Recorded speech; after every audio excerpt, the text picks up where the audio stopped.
Hello everyone, and welcome aboard the training ship Golden Bear, a part of the California State Maritime Academy in Vallejo, California. I'm Doug Webster, Director of Public Relations, and today we'd like to invite you aboard the Golden Bear to find out more about our annual mini-cruise. We're on that cruise right now. It's a day-long affair, and it's designed to test all the systems on board the ship and make sure they're functioning properly. During the past school year, we've made a number of modifications to the ship, including some new engine controls, and we've installed a new satellite antenna. And during this day, we're running the ship through its paces to make sure the engine is running properly and all the controls are working. And we're going to talk to some of the experts who are aboard to check out all these systems and make sure they're working properly, and with members of our faculty who are part of this process. So come on along with us on mini-cruise on the training ship Golden Bear. I'm here today to witness some of the items associated with special survey hull and machinery on the Golden Bear. Particularly right now we're looking at the modifications that have taken place to the main engine.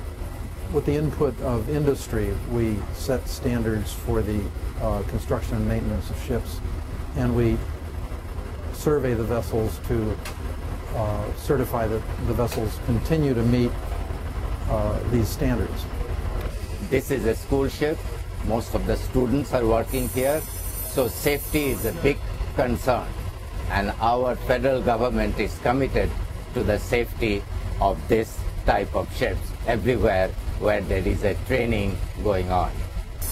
We just made an installation and an upgrade to the engine control system, and we're here testing it out and making some adjustments.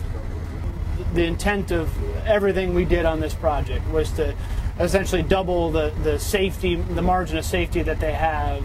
They can have any hardware failure now in the propulsion control system, and it won't even, it'll totally bumpless. It'll transfer to a backup, and they'll only know it because an alarm's activated.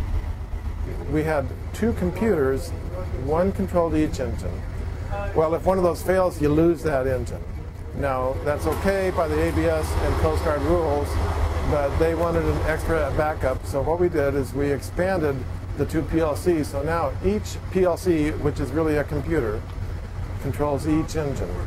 And if one fails, it'll automatically go to the other computer. In about a week and a half, we'll be going through our U.S. Coast Guard COI examination. COI is Certificate of Inspection. We annually inspect the vessel that all the safety systems are in place and ready, and that the ship and crew are in a status that makes it legally ready to sail, if you will. As we get closer to the date of departure, we will activate many of the systems, including the refrigeration systems aboard, start loading frozen stores, refrigerated stores. We've been loading dry stores. And then we need to actually transition from our status during the year, where we use the ship both as a lab and housing for our students, to the point where we load 300 people on board to get ready to go out to sea for 4 months.